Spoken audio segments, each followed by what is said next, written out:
Et le lendemain, le 2 août, il va les conduire jusqu'à son corps caché dans la forêt de Mauterrouze, juste à côté de Bitche.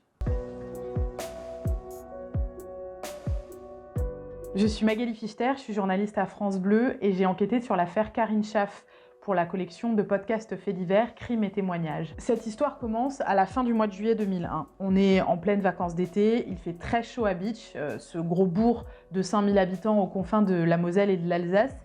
Et Karine vient de recevoir un nouveau vélo en cadeau pour ses bons résultats au bac de français.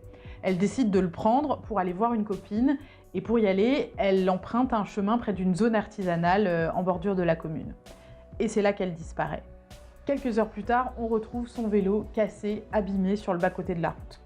À ce moment-là, il y a une énorme mobilisation populaire qui se met en place autour de sa famille, de son frère Fabrice. Des tracts sont imprimés, un site internet est créé par les copains de Karine. Il y a des battues citoyennes qui sont organisées dans les bois alentours. On survole même la forêt autour de Bitche avec des ULM. Tout le monde se retrouve dans l'hôtel-restaurant de la gare, les habitants qui participent aux recherches, les gendarmes, mais aussi des journalistes venus de toute la France. Toutes ces recherches ne donnent rien, mais les enquêteurs sont sur une piste. Un témoin leur a signalé le comportement étrange d'un automobiliste sur le secteur qui a fait brutalement demi-tour à son approche. Et il est formel, il était au volant d'une Mazda blanche. Grâce à ces infos, grâce aussi à des morceaux de clignotants retrouvés sur place, les enquêteurs recensent toutes les voitures de la région qui pourraient correspondre. Et le 1er août 2001, ils finissent par mettre la main sur un suspect, Stéphane Kraut. Il habite à Mulhouse avec sa compagne Péroline et leur tout jeune bébé. Mais en fait, il vient de Bitche, il a 23 ans et il va expliquer aux enquêteurs qu'effectivement, il a percuté Karine. Et le lendemain, le 2 août, il va les conduire jusqu'à son corps caché dans la forêt de Mauterrouze, juste à côté de Bitche.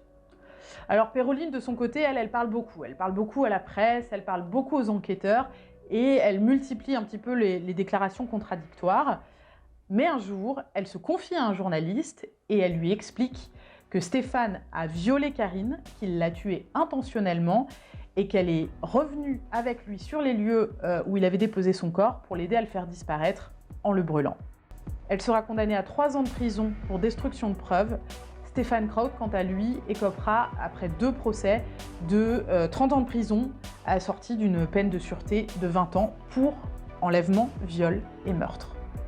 Depuis la mort de sa fille il y a 20 ans, la maman de Karine, Edith Chaff, a fait un très long chemin.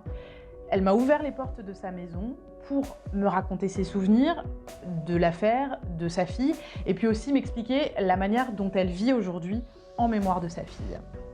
Pour entendre cette histoire, écoutez le podcast fait divers L'affaire Karine Chaff dans la collection Crimes et témoignages, un podcast à écouter sur francebleu.fr et l'application Radio France.